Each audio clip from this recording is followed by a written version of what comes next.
bakasyon ng Creamline, ginawang photographer ng mag-lovebirds na sina Gemma Galanza at Ella De Sos, itong si Bea De Leon.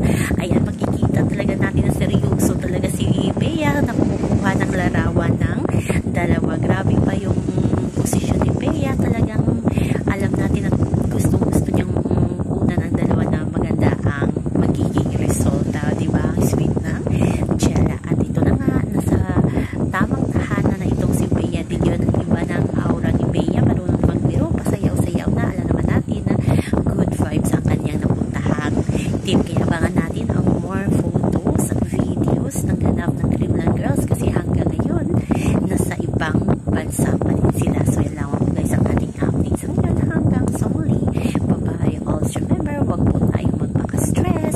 Please like, share, and subscribe my channel para ma-update kayo sa mga upload.